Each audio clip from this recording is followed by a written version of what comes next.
નમસ્કાર, day special કાર્યક્રમમાં હું મયુરી આપ સૌનું સ્વાગત કરું છું અને આપણા રાજ્યની આજના સૌથી મોટા જે સમાચાર છે, જે સૌથી મોટી ઘટના છે તેના વિશે આજે ડે સ્પેશિયલમાં આપણે વાત કરવાની છે અને ચોક્કસ વાત કરી રહ્યા છે વાવની પેટા ચૂંટણીના મહાસંગ્રામ વિશે। આમ છે પેટા ચૂંટણી અને આ પેટા ચૂંટણી પર મહાસંગ્રામ કેવી રીતે, તો એ રીતે કે લોકસભાના જે પરિણામો આવ્યા બનાસકાંઠા બેઠક ઉપર ખૂબ જ અણધાર્યા પરિણામો હતા અને પરિણામોમાં એવું સામે આવ્યું કે ભારતીય જનતા પાર્ટી કે જે દર વખતે ગુજરાત જેનો આખો ગઢ ગણાય છે એ 26માંથી 26 બેઠકો ન મેળવી શકી, પરંતુ એક બનાસકાંઠાની એ બેઠક કે જે કોંગ્રેસના ફાળે જતી રહી અને હવે વાવમાં એ વખતે જે ધારાસભ્ય હતા ગેનીબેન ઠાકોર એ બનાસકાંઠાના લોકસભાના સાંસદ બનીને દિલ્હી જતા રહ્યા અને એના કારણે હવે આ વાવ જે બેઠક છે જે ખાલી પડી છે તેના પર ફરીવાર ભારતીય જનતા પાર્ટી અને કોંગ્રેસ આમને સામને છે। આમ જોવા જાવ તો સૌને એવું જ અનુમાન હતું કે બે જ પક્ષ છે ગુજરાતમાં અને આ બંને પક્ષ વચ્ચે એક સીધી લડાઈ છે, પણ તેમ છતાં વાવ માટે ચિત્ર પલટાયું અને એ પ્રકારે પલટાયું કે માવજી પટેલે અપક્ષ ઉમેદવારી પોતાની નોંધાવી, પોતાની નારાજગી જાહેર કરી અને તેના કારણે જે એક આખા સમીકરણો બદલાઈ ગયા, એ સમીકરણોના કારણે આ ફક્ત પેટા ચૂંટણી હોવા ઉપરાંત આ જે આખી બેઠક છે એ બેઠક ઉપર હવે ખૂબ જ રસપ્રદ ચૂંટણીનો જંગ આ ખેલાઈ રહ્યો છે। અત્યારની આપણે જો વાત કરીએ, સાંજે 4 વાગ્યા છે, સાંજે 4 વાગ્યા સુધીમાં અંદાજે 50% કરતાં વધુ મતદાન થઈ ચૂક્યું છે। 50 થી 55% જેટલી ટકાવારી અત્યારે સામે આવી રહી છે। અત્યારની જો તાજેતરની જો આપણે વાત કરીએ, ખાસ કરીને વાવની આપણે જ્યારે વાત કરીએ છીએ ત્યારે ફક્ત વાવની વાત નથી કરવી, પરંતુ વાવ, સુઈગામ અને ભાભર આ ત્રણેયની આપણે વાત કરવાની છે। એટલે લગભગ 3 લાખ કરતાં વધુ મતદારો જે છે પોતાના પવિત્ર મતાધિકારનો ઉપયોગ કરશે અને આવનારા 5 વર્ષો માટે પોતાના એક યોગ્ય ઉમેદવારને ધારાસભ્ય તરીકે તેઓ ચૂંટશે, જેથી તેમના વિસ્તારમાં વિકાસના કાર્યો થાય। એક પ્રકારની 3 લાખથી વધુ આ જનતા છે કે જેનો જનાદેશ આમ તો 23 નવેમ્બરે આવવાનો છે। 23 નવેમ્બરે કોણ આ ત્રિપાંખ્યા જંગમાં બાજી મારશે આપણને સૌને ખબર પડી જશે, પરંતુ તેની પહેલાં ઘણા એવા સવાલો છે કે જેના પર ચર્ચા કરવી ખૂબ જ જરૂરી છે, કેમ કે એક સીધી લડાઈ બે પક્ષ વચ્ચે જે થવા જઈ રહી હતી તેના બદલે હવે ત્રિપાંખ્યો જંગ જે સામે આવ્યો છે, એટલે આ ત્રિપાંખ્યા જંગમાં કયો ઉમેદવાર કોના પર ભારે પડશે તે ચોક્કસપણે ચર્ચાનો એક મુદ્દો આજ સવારથી બની રહેલો છે। અને આજે ચર્ચાની શરૂઆત કરતાં પહેલાં માહિતી આપને જણાવી દઉં કે લગભગ 179 જેટલા ગામડા છે જેના 321 બૂથો પર મતદાન યોજાઈ રહ્યું છે અને આજ સવારથી જો આપ સમાચારો જોઈ રહ્યા હશો તો આપને ખ્યાલ હશે જ કે ખૂબ જ ઉત્સાહપૂર્વક મતદારો જે છે તે મતદાન કરી રહ્યા છે। સાવ જે છેવાડાના ગામડા છે, જે ભારત અને પાકિસ્તાનની સરહદની આપણે જ્યારે વાત કરીએ, જલોયા જે ગામ છે ત્યાં પણ પુરુષો અને મહિલાઓ વહેલી સવારથી મતદાન માટે કતારોમાં ઊભા રહેલા જોવા મળ્યા। તો આ શું બતાવે છે? આ એ બતાવે છે કે આ લોકોમાં એક આશા છે કે મારા વિસ્તારમાં જે મારા પાણીના પ્રશ્નો છે, જે મારા રોડ રસ્તાના પ્રશ્નો છે, એ પ્રશ્નોનો અંત આવે અને યોગ્ય ઉમેદવાર જો આવે અમારી પાસે તો કદાચ અમારા વિસ્તારનું કંઈક કલ્યાણ થાય। તો આ આશા સાથે વહેલી સવારથી આજે મતદારો જે છે તે કતારમાં ઊભા રહીને ખૂબ જ શિસ્તબદ્ધ રીતે મતદાન ચાલી રહ્યું છે। ઘણી ઘટનાઓ એવી પણ બની છે 2-3 જગ્યાએ ઈવીએમ ખોટકાવાની, પરંતુ તેમ છતાં સ્થિતિ પૂર્વવત થઈ ચૂકી છે અને મતદાન જે છે ખૂબ જ વ્યવસ્થિત રીતે ચાલી રહ્યું છે। અને ખાસ તો જ્ઞાતિ જાતિનું રાજકારણ આ વાવમાં ખૂબ જ મહત્વનું રહ્યું છે। જ્યારથી ચૂંટણીની તારીખો જાહેર થઈ ત્યારથી લઈને અત્યાર સુધી જ્યારે આજે મતદાન થઈ રહ્યું છે ત્યાં સુધી કઈ જ્ઞાતિનું કયું ફેક્ટર કોને ભારે પડશે, કયા પક્ષને, એ તમામ જે સમીકરણો છે તેની ચર્ચા છે જ, પરંતુ આ જ્ઞાતિ જાતિના સમીકરણોની વચ્ચે ક્યાંક વિકાસનો મુદ્દો પણ એક સાઇડલાઇન થઈ ગયેલો ચોક્કસ જોવા મળી રહ્યો છે। તો કેમ આવું થયું તે પણ આપણે આજના કાર્યક્રમમાં સમજવાનું છે। એટલે સવાલો ઘણા બધા છે અને એનો જવાબ મેળવવા પ્રયાસ કરવાનો છે અને હવે વધુ સમય ન લેતા મારી સાથે જે મહેમાનો જોડાયા છે ચર્ચામાં ભાગ લેવા માટે, હું એમનો પરિચય દર્શકોને કરાવી દઉં। મારી સાથે જોડાયા છે જયેન્દ્રભાઈ બ્રહ્મભટ્ટ, રાજકીય વિશ્લેષક છે, ઘણા વર્ષોથી જે આંટીઘૂંટી છે ગુજરાતના રાજકીય ચિત્રની એ સમજી રહ્યા છે અને લોકોને પણ જણાવી રહ્યા છે કે કેવા પ્રકારે શું સ્થિતિ પલટાતી હોય છે ચૂંટણી વિશે, તેમનું જે યોગદાન છે અલગ અલગ સમીકરણોને સમજવા માટે ખૂબ જ મહત્વપૂર્ણ ગણાય છે। જયેન્દ્રભાઈ, ખૂબ ખૂબ આભાર આપનું જોડાવા બદલ। સ્વાગત છે આપનું ગુજરાત ન્યૂઝમાં। સાથે જ મારી સાથે જોડાયા છે નિલેશભાઈ સોલંકી, ભાજપ તરફથી પ્રવક્તા। ખૂબ ખૂબ સ્વાગત છે નિલેશભાઈ આપનું। અને મારી સાથે કોંગ્રેસ તરફથી પ્રવક્તા જોડાયા છે ડોક્ટર નિકુલ પટેલ. નિકુલભાઈ, આપનું પણ ખૂબ ખૂબ સ્વાગત છે. નમસ્કાર. હવે ચર્ચામાં મારી શરૂઆત જયેન્દ્રભાઈ આપનાથી જ કરવી છે અને જયેન્દ્રભાઈ આપને પૂછવું છે કે ત્રિપાખ્યો જંગ, કેમ કે સૌને એવું જ અનુમાન હતું કે આ ભાજપ અને કોંગ્રેસ ફરીવાર હવે લોકસભા પછી આમને સામને આવી રહ્યા છે અને આ વાવની ચૂંટણી છે, પણ વાવ નહીં પણ સમગ્ર બનાસકાંઠા માટે આ પ્રતિષ્ઠાનો જંગ છે. એક તરફ જોવા જાવ તો વર્ષોથી જે બનાસકાંઠા આમ જોવા જાય તો કોંગ્રેસનો ગઢ ગણાય છે, એટલે ગઢ સાચવી રાખવાનો છે કોંગ્રેસ માટે એ એક પડકાર છે. આમ તો ગેનીબેને જે પ્રકારે લોકસભામાં તેમનું પ્રદર્શન રહ્યું છે અને એ કોન્ફિડન્સ તો લાગી જ રહ્યો છે, કોંગ્રેસના કાર્યકરોમાં ભારે ઉત્સાહ લાગી જ રહ્યો છે. સાથે ભાજપ માટે પણ પ્રતિષ્ઠાની લડાઈ છે, કેમ કે જે બનાસકાંઠા એ અત્યંત મહત્વની બેઠક છે. બનાસકાંઠા પછી જ્યારે બનાસ ડેરીનું રાજકારણની આપણે વાત કરીએ તે પણ એક અલગ જ મુદ્દો છે, પણ તેમ છતાં પોતાનો દબદબો, પોતાનું એક રાજકીય વર્ચસ્વ જાળવી રાખવા માટે ભાજપ પણ એડી ચોટીનું જોર લગાવી રહી છે. પણ અહીંયા એન્ટ્રી થાય છે માવજી પટેલની. આપની દ્રષ્ટિએ શું લાગી રહ્યું છે, કોનો શું ખેલ બગાડશે આ માવજી પટેલનું બેટ જે છે કોનો ખેલ બગાડશે? જો મયુરી, બહુ બેઝિકલી જોવા જઈએ તો બનાસકાંઠા જિલ્લો સમગ્ર જિલ્લામાં 85 થી 90% જેટલો મતદારો ઓબીસી વર્ગના છે અને સૌથી વધારે ઠાકોર સમાજના લોકો છે, ચૌધરી સમાજના લોકો છે, રબારી સમાજના લોકો છે. એટલે જ્ઞાતિવાદી રાજકારણ ગુજરાતમાં ગણો કે દેશમાં ગણો, બધી જ જગ્યાએ હવે જ્ઞાતિ આધારિત રાજકારણ થાય છે. ઉમેદવારોની પસંદગી હોય કે મતદારો કેન્ડિડેટની પસંદગી, એમાં એ વસ્તુ નક્કી જ થાય છે. એટલે બનાસકાંઠા વાવની સીટ પર જે કંઈ થઈ રહ્યું છે એ બેઝિકલી ચૂંટણીના દરેક પક્ષોના, દરેક વ્યક્તિના, નેતાઓના રાજકીય વર્ચસ્વની સાથે સામાજિક વર્ચસ્વ અને પોતાના જિલ્લા પરનો કમાન્ડ એસ્ટાબ્લિશ કરવા માટે જઈ રહ્યું છે. તમે જેમ વાત કરી કે માવજીભાઈ માટે, માવજીભાઈની સાથે જે મતદારો છે એમાં સૌથી વધારે ચૌધરી સમાજના મતદારો છે. ચૌધરી સમાજના મતદારો હરિભાઈ જ્યારે સાંસદ તરીકે ચૂંટાઈને આવ્યા બીતે ગઢવી પછીના પિરિયડમાં, ત્યારથી ચૌધરી સમાજના મતદારો ધીરે ધીરે ભાજપની તરફી થયા અને જેના કારણે ભાજપ અવારનવાર સીટ જીતતું રહેતું હતું. વચ્ચે એકવાર લઈ ગયા હતા કોંગ્રેસ જાણે, પણ બેઝિકલી એવું થયું કે કોંગ્રેસના સામે સફળ ઉમેદવાર, સારો ઉમેદવાર મૂકવામાં આવે અને ચૌધરી સમાજની ઉમેદવારની પસંદગી આવે તો એ ઉમેદવાર ત્યાં આગળ જીતેલો છે.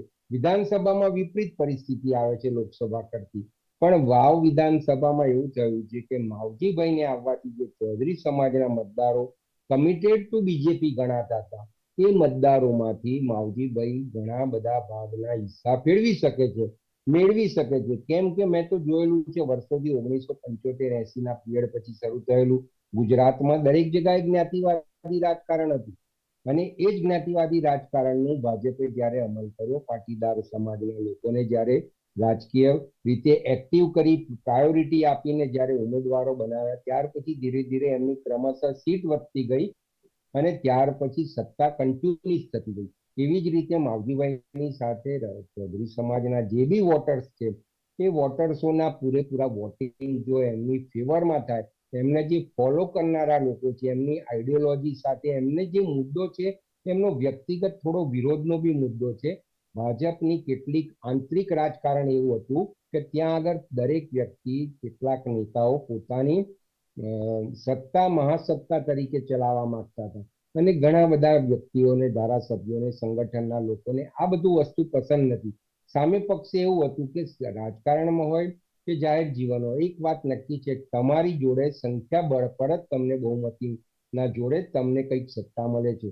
સહકારી ક્ષેત્રમાં સત્તામાં ભાગીદારી લેવા માટે એપીએમસી હોય, બનાસ બેંક હોય કે બનાસ ડેરી હોય, દરેક વ્યક્તિને કઈ ને કઈ લાલચ હતી અને એમાં જ્યારે એમને કોઈ પદ ના મળ્યું ત્યારે એના કારણે એ લોકોનો થોડો આંતરિક વિરોધ શંકરભાઈની સામે થયો.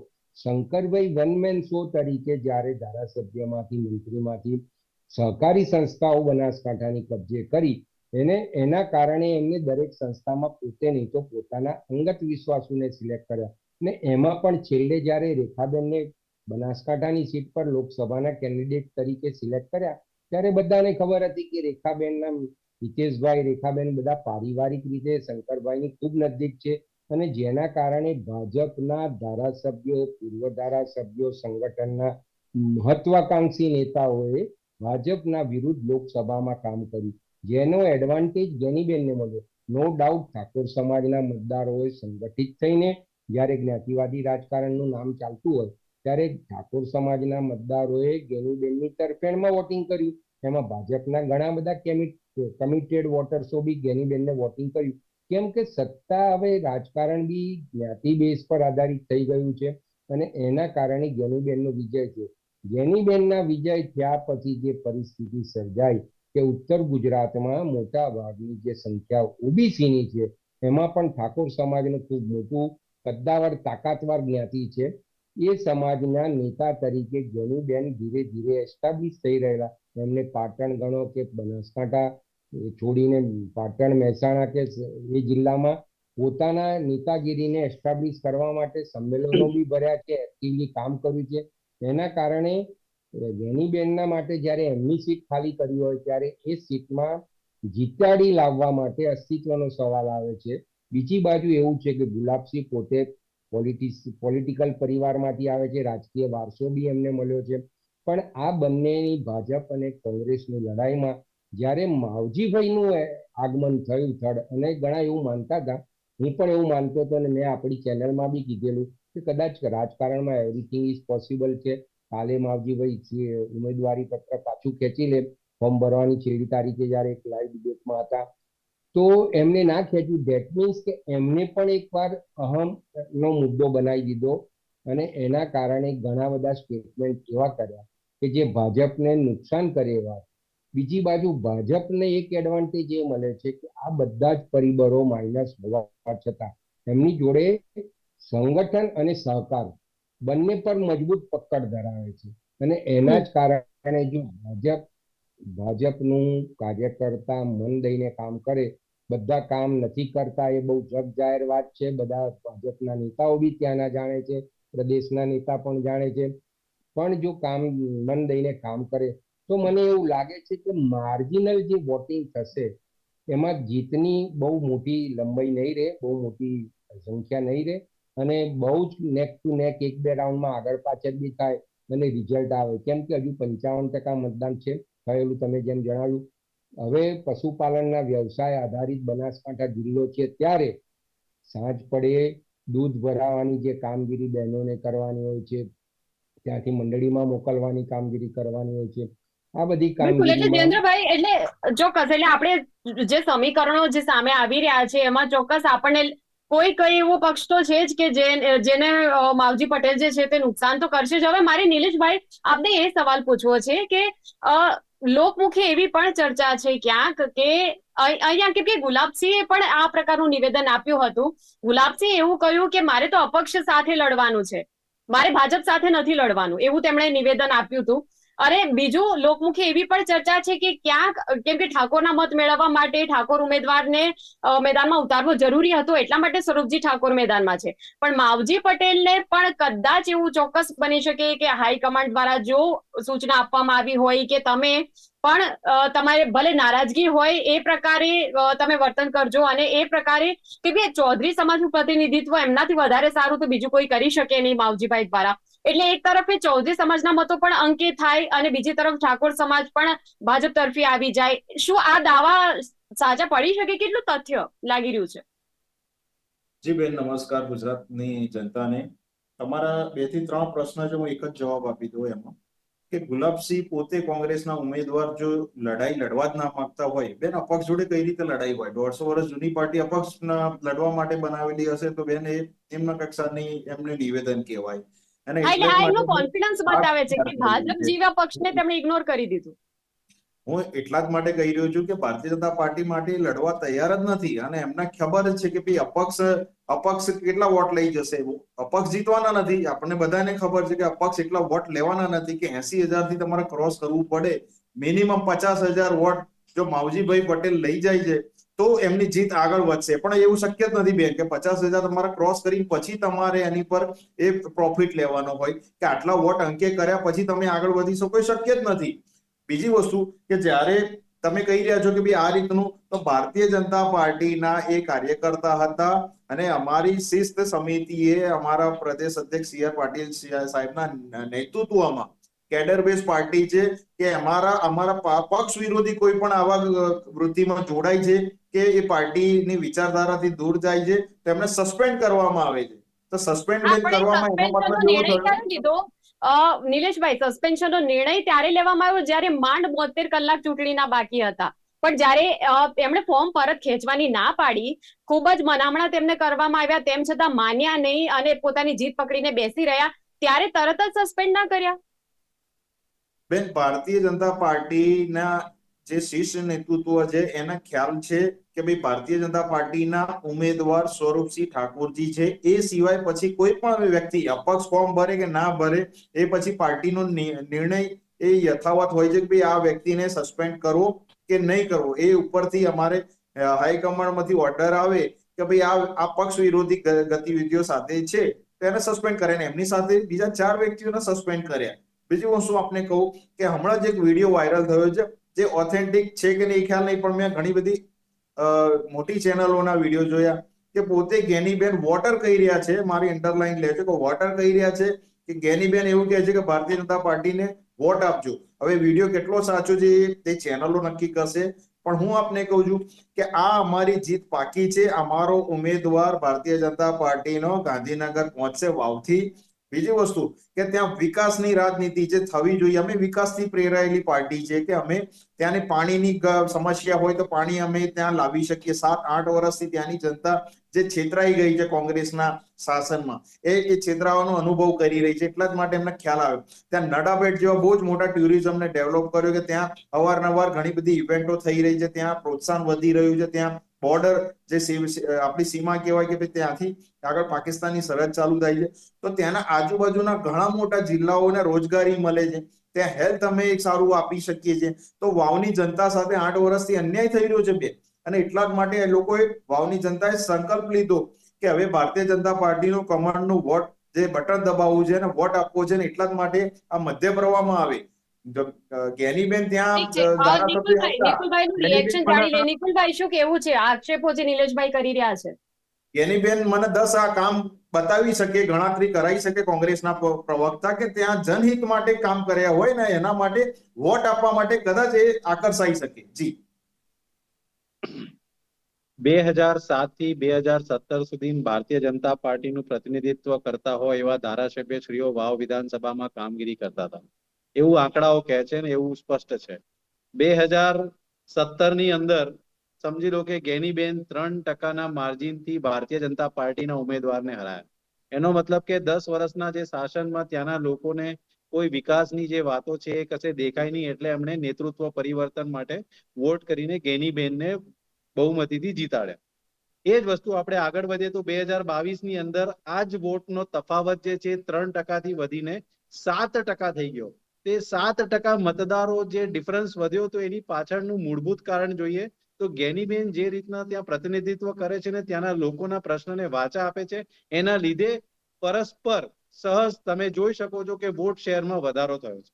એનાથી આપણે આગળ વધીએ તો વાવ વિધાનસભા ને જ્યારે ગેનીબેનને 2024માં લોકસભા માટે પ્રતિનિધિત્વ આપવામાં આવ્યું તો ત્યાંની જે જનતાએ ખૂબ બહુમતીથી એમને ત્યાંનું પ્રતિનિધિત્વ આપ્યું. એનો મતલબ એ ફરીથી દર્શાવે છે કે ત્યાંની જનતા કોના પર વિશ્વાસ સંપાદન કર્યો છે. આંકડાકીય અને જે ઐતિહાસિક વાતોની વાત કરીએ, નિકુલભાઈ, આંકડાકીય માહિતી જે આપ આપી રહ્યા છો બિલકુલ સાચી વાત છે, પણ તેમ છતાં કેમ કે જ્યારે આ વાવ વિધાનસભાની પેટા ચૂંટણીની તારીખોની જાહેરાત થઈ ત્યારથી લઈને અત્યાર સુધી અમારા જે સંવાદદાતા છે એમણે કહ્યું છે કે વાવ, ફક્ત વાવ જ નહીં પણ વાવ, સુઈગામ અને ભાભર ત્રણેયને ગણતરીમાં લેવા પડે. હવે ભાભરના અમુક ગામડામાં ગેનીબેન સામે નારાજગી પણ સામે આવી છે, કેમ કે એ લોકોનું એવું કહેવું છે કે અમારે ત્યાં હજી પણ પાણીના પ્રશ્નો છે. હજુ પણ વાવના અમુક ગામડા છે કે જ્યાં રસ્તાની સુવિધા પ્રોપર નથી, એટલે આ વિકાસના કામો છે ત્યાં હજુ પણ અટકેલા છે. કોઈ બી કાર્ય હોય એ બધા શું કહેવાય વારાફરતી થતા હોય છે અને એના બી જે એડ્રેસ છે ડેફિનેટલી થશે. હવે ભારતીય જનતા પાર્ટી એવો દાવો કરે છે કે અમે તો બધા માટે કામગીરી કરીએ છીએ, તો અહીંયા માવજીભાઈ જે રીતના એમને ઉમેદવારી નોંધાવી છે દર્શાવે છે કે ડિસિપ્લિનની જે વાત મારા મિત્ર કરતા હતા કેટલી યોગ્ય છે.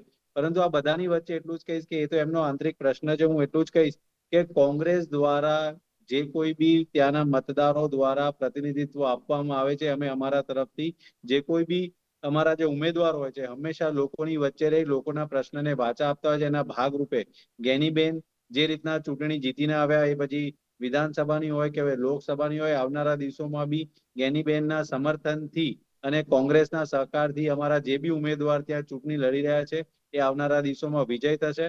અને જે રીતના ભારતીય જનતા અચ્છા, પણ પાર્ટીના વોટ નિકુલભાઈ, આપને શેરની નથી વાત લાગતું કરીએ, કે માવજીભાઈ આપનું ગણિત બગાડશે, એમ આપને નુકસાન કરી શકે? માવજીભાઈનો ઇતિહાસ જોઈએ તો માવજીભાઈ પહેલા જનતા દળમાં હતા. એ લગભગ 1990 ની અંદર એ ચૂંટણી જીત્યા હતા અને ત્યાર પછી જોઈએ તો એક વખત એ અપક્ષ ઉમેદવાર તરીકે 30,000 વોટ કદાચ લઈ ગયા હતા. એ એક વખત ઇન્ડિપેન્ડન્ટ બી લડ્યા છે. એનો વર્ષ હું તમને કહું લગભગ 2007માં. અને ત્યારે જો એ જ ગણતરીથી આગળ વધીએ તો જો એ 30,000 વોટ લઈ જાય તો ડેફિનેટલી એ ભારતીય જનતા પાર્ટીને ફરક પડશે, કારણ કે અલ્ટિમેટલી એ ભારતીય જનતા પાર્ટીનો વોટ શેર તોડશે. અમને સંપૂર્ણ વિશ્વાસ છે કે માવજીભાઈના આવવાથી કોંગ્રેસને ફાયદો થશે. અચ્છા, નિલેશભાઈ, શું કહેશો કે ફાયદો થશે એવું કહી રહ્યા છે નિકુલભાઈ માવજી પટેલને આગમનથી? બેન જુઓ, કેટલો નિવેદનમાં ફરક છે કે માવજીભાઈ આવે તો કોંગ્રેસને ફાયદો થાય, પણ આમ નિકુલભાઈ ના જે નિવેદન જે મારા સાંભળવા હતા કે ભાઈ 7-8 વર્ષથી ગેનીબેને તે કંઈક કામ કરેલા છે તો જનતા વોટ આપે. પણ આજે તમે જુઓ કે જવાબદારીથી ત્યાંના ધારાસભ્ય હોય, એમપી હોય, ભાગી રહ્યા છે. કારણ કે એમને ખ્યાલ છે કે ભાઈ હવે માવજીભાઈ આવે કે કોઈ પણ આવે, અપક્ષ 100% કે બંને પક્ષોની ચિંતા વધારી શકે છે. પણ મેં આપને કહ્યું કે માવજીભાઈ હોય કે કોઈ પણ બીજા અપક્ષ હોય એટલા બધા વોટ નથી અંકે કરી શકતા. હા, પાતળી સરસાઈ મળે, પણ અમે હંમેશા અમારા કાર્યકર્તાઓના મહેનત ઉપર અમારા પાટીલ સાહેબે જે અધ્યક્ષ સાહેબે કહ્યું છે કે ભાઈ વોટ તો કાર્યકર્તાનો હોય, એમનો ના હોય. એટલે એ રીતને એ વોટ રાખવા માટે અમારા જે કાર્યકર્તાઓ શરૂઆતથી દિવાળીના મોટા તહેવારથી પણ એ પ્રચારમાં જોડાયા હતા અને ગામડે ગામડે આપણે જોયું કે ભાઈ ત્યાં ભાભર સૌથી, મેં ત્યાં પ્રવાસ કરેલો છે એટલે હું તમને થોડું ડીપમાં કહીશ કે ત્યાં ભાભર સૌથી મોટું ત્યાં એક ગામ કહેવાય છે. ભાભરની વસ્તી સૌથી વધારે છે. સુઈ ગામ અને ત્યાં વાવ, આ બધા સંકલન સાથે જોડાયેલા છે. પણ ત્યાં જે ડેવલપમેન્ટ થવું જોઈએ, જે વિકાસ થવું જોઈએ, નથી. અને આજે કોઈ પણ વોટર હોય બેન, એ વોટ આપવા જાય છે ત્યારે એને ખબર પડે છે કે ભાઈ કોંગ્રેસ સાથે છેતરાઈ ગયા છે. આજે હું મારો વોટ જો કમળને આપીશ તો સીધા પ્રવાહમાં સીધી રીતે ત્યાં વિકાસના કામો થશે. ત્યાં કોઈની પાસે જવું નહીં પડે. ઓટોમેટિક જે રીતે જે સમગ્ર ગુજરાતમાં જે કામ થતા હોય એ મધ્ય પ્રવાહ સાથે એ જોડાશે. અને એટલા જ માટે હું આપને કહું છું કે દાદાની સરકારમાં એક ધારાસભ્ય ભારતીય જનતા પાર્ટીનો જોડાશે. પણ આ અચ્છા, કોંગ્રેસ નિલેશભાઈ, આપને અહીંયા એક સવાલ એ પણ છે કે હવે માવજીભાઈએ એવું કહ્યું કે માવજીભાઈ એટલે એવા કાર્યકર્તા છે કે જેમણે લોકસભામાં ખૂબ જ મહેનત કરી હતી. લોકસભામાં જ્યારે રેખાબેન ચૌધરીને તમે ઉતાર્યા ભારતીય જનતા પાર્ટી દ્વારા, ત્યારે રેખાબેનને જીતાડવા માટે માવજીભાઈએ ખૂબ જ મહેનત કરી અને તેમ છતાં તેમના બદલે સ્વરૂપજી ઠાકોરને પસંદ કરવામાં આવ્યા. પરંતુ પક્ષ છે અને હાઈકમાન્ડ જે નિર્ણય લે એ સર્વોપરી હોય છે, ચોક્કસ સમજી શકાય એવી વાત છે. પણ હવે જ્યારે એક પ્રકારે એમની બળવાખોરી છે, એમની નારાજગી છે, આ બધી જ વાતો, અને હવે જો કદાચ એવું પણ બની શકે કે અન્ય જ્ઞાતિઓના સમીકરણ પણ ભારે પડે અને કદાચ માવજી પટેલ જંગી લીડથી કદાચ આગળ આવે તો હવે પછી નારાજગી દૂર થઈ જાય તો ભાજપ ફરીથી પછી પક્ષમાં લઈ લેશે? બેન, અત્યારે હાલ આપણે જે વોટર છે એની વાત કરીએ, કારણ કે ઇલેક્શનનું રિઝલ્ટ તમને મને ખ્યાલ નથી. કદાચ કોંગ્રેસ અત્યારથી ના, એટલે હારના આપણે અનુમાન લગાવી શકીએ ને. અનુમાન હું એવું લગાવું છું કે કદાચ તેમનું વજન ખૂબ જ ભારે પડે અત્યારે આ ચૂંટણીમાં, તો જો હવે એવું કહે છે માવજીભાઈ કે એમને ફરી સામેલ કરવામાં આવે તો ભાજપ સામેલ કરી લેશે. જો બેન, ત્યાં છે ને 3,10,000 વોટર છે, એમાં 1,61,000 પુરુષ મતદારો છે અને 1,49,000 મહિલા મતદાર છે. હવે ત્યાંના જે વોટ, જે ત્યાંની સંખ્યા છે, એ સંખ્યાને જો જોતા ત્યાં વધારે ડિવાઈડ થાય છે તો 100% કોઈ પણ પાર્ટીને એ ફરક પડવાનો છે. પણ અમે કોમ્પિટિશન, જેમ ગુલાબસિંહે કહ્યું એમના ઉમેદવારે કે અમે ભારતીય જનતા પાર્ટી સાથે કોમ્પિટિશન નથી કરતા. હવે આટલો મોટો પક્ષ જે 28 વર્ષથી ગુજરાતમાં શાસન કરતો હોય, એમને જો દેખાતું જ ના હોય તો મને એવું લાગે છે કે કદાચ એ પહેલાથી હાર સ્વીકારી લીધી છે. બીજી વસ્તુ કે ત્યાં માવજીભાઈ જીતી તો શકતા જ નથી. હું આપને કહું, કોઈ કદાચ વિશેષજ્ઞ હોય એટલે અન્ય જ્ઞાતિઓનું પણ સમર્થન એમને મળી શકે ને. અન્ય જ્ઞાતિઓ છે, દલિત, બ્રાહ્મણ, મુસ્લિમ, એ બધા જે સમીકરણો છે એ પણ ધ્યાનમાં રાખવા પડશે. હું એટલા જ આપને કહી રહ્યો છું કે આ મતોનું ધ્રુવીકરણ જો થાય છે તો કદાચ 15,000 થી વધારે વોટ લઈ જાય છે એક આંકલન પ્રમાણે, તો ભારતીય જનતા પાર્ટી કે અમને કોઈ તકલીફ નથી પડવાની. પણ જો કદાચ એ જે ભીડ ભેગી કરતા હોય, જેટલા એમને જેટલી પ્રચાર કર્યો હોય, પણ બેન અમુક વખતે એવું થાય કે ભેડ ભેગી કરવા હોય એ વોટરમાં કન્વર્ટ નથી થતા. અને ભારતીય જનતા પાર્ટીએ કોઈની જોડે કોમ્પિટિશન નથી કરી. અમે તો અમારા પક્ષથી જે અલગ કામ કરતા હોય એને સસ્પેન્ડ કરે છે, અમારો એક નિયમ છે. અને ફરીથી અમારે જેને મેન્ડેટ આપતા હોય, જેને ટિકિટ આપતા હોય એ વ્યક્તિને અમે આગળ રહે છે અને બધા જ કાર્યકર્તા એની પાછળ જાય છે. એટલે અમારા ત્યાં સ્વરૂપજી જે જીતે છે એને જ ધારાસભ્ય માનવામાં આવશે. અને માવજીભાઈ હોય કે કોઈ પણ હોય, આજે ભારતીય જનતા પાર્ટી જે કામ કરેલા છે એ પ્રજા વચ્ચે જાય છે, ને એટલા જ માટે અમે વોટ માંગીએ છીએ અને એમના આશીર્વાદ માંગીએ છીએ. અને જે રીતે 25 માંથી ઠીક છે. 26 માંથી 25 જ આવી હતી, એક સીટ અમે હાર્યા હતા, પણ અમે એ હારને સ્વીકારીએ છીએ. અમે ક્યાંય કોઈ જગ્યાએ ઈવીએમ ઉપર કામ નથી બ્લેમ કરતા, અમે કોઈ ઇલેક્શન કમિશન ઉપર બ્લેમ નથી કરતા. તમે જોજો થોડા જ સમયમાં કદાચ ભારતીય જનતા પાર્ટીના જે જીતવાના દિવસો આવી જશે એટલે કોંગ્રેસ એક જ કહેશે કે ભાઈ અહીંયા ઈવીએમ માં આ વ્યક્તિ હતી, અહીંયા આ કર્યું. એટલે બાના બનાવવાનું પણ એમની શરૂઆત થઈ જશે. પણ હું આપને કહું છું કે સ્વરૂપસિંહ ઠાકોરજી ફરીથી ત્યાં ઉમેદવાર ફરી જીતશે અને ભારતીય જનતા પાર્ટીનો એક ધારાસભ્ય એટલે 164 ધારાસભ્ય જે કોંગ્રેસના મેટાડોર ભરીને જે ધારાસભ્ય હતા, આજે ઇનોવામાં બેસવા લાયક જેટલા સદસ્ય રહ્યા છે. તો કદાચ હું માનું છું કે પ્રજાને ખબર પડે છે કે મધ્ય પ્રવાહમાં આવવું હોય તો સીધો સરકાર હોય એને વોટ આપે અને એમાં વિકાસની ગાથામાં એ જોડાશે. ઠીક છે, આભાર નિલેશભાઈ, નિકુલભાઈ અને જયેન્દ્રભાઈ, આપ ત્રણેય જોડાયા અને આ ચર્ચામાં ભાગ લીધો. ખૂબ ખૂબ આભાર. Thank you very much. તો વાવમાં વટની લડાઈ, વાવમાં પ્રતિષ્ઠાનો જંગ અને આ તમામ શબ્દો કે જે દર્શકો આપ અઠવાડિયાથી સાંભળતા આવ્યા છો, અને આજે આખરે એ દિવસ આવી ગયો છે કે જ્યારે વાવની જનતા પોતાનો જનાદેશ આપશે. અને કોને આપે છે એ તો 23 જ ખબર પડશે. પણ તેમ છતાં, કેમ કે અત્યારથી ઘણા બધા એવા સવાલો છે, ઘણી બધી એવી સમસ્યા છે, પરંતુ જે પ્રકારનો ઉત્સાહ લોકોમાં જોવા મળી રહ્યો છે મતદાનને લઈને, એના પરથી એક નાગરિક તરીકે આપણે પોતે પણ શીખ લેવાની છે કે જ્યારે પણ ચૂંટણી આવે પોતાના ઘરેથી નીકળો, ઉત્સાહપૂર્વક જાઓ મતદાન મથક ઉપર અને મતદાન કરો. કેમ કે લોકશાહી છે, લોકશાહી દેશ છે, લોકશાહીનું પર્વ હોય છે ચૂંટણી. અને આ ચૂંટણીના પર્વમાં યોગ્ય ઉમેદવારને ચૂંટવો એ કેટલો જરૂરી છે એ આપણે વાવની જનતા પાસેથી શીખવાનું છે. તો યોગ્ય ઉમેદવાર ખરેખર તો કોણ છે? અને જે વાવ, સુઈગામ અને ભાભર આ ત્રણેય ગામડાના લગભગ 180ની આસપાસ જેટલા જે ગામડા છે એ તમામના પ્રશ્નોનું નિરાકરણની આશામાં જે પ્રકારે ઉત્સાહભેર આજે લોકો મતદાન કરી રહ્યા છે અને આ લોકશાહીનું પર્વ ઉજવી રહ્યા છે, આપણે પણ આશા રાખીએ કે ખરેખર તો જ્ઞાતિ જાતિનું રાજકારણ એ સાઈડ ઉપર રહે અને મૂળ વિકાસનો મુદ્દો જે છે, વિકાસને આધારે લોકો ઉમેદવારને ચૂંટે. બસ આ જ આશા સાથે ડે સ્પેશિયલમાં આજે ફક્ત આટલું જ. આવતીકાલે ફરી મળીશું. ત્યાં સુધી આપ જોતા રહો ગુજરાત ન્યૂઝ સત્યની સાથે. નમસ્કાર.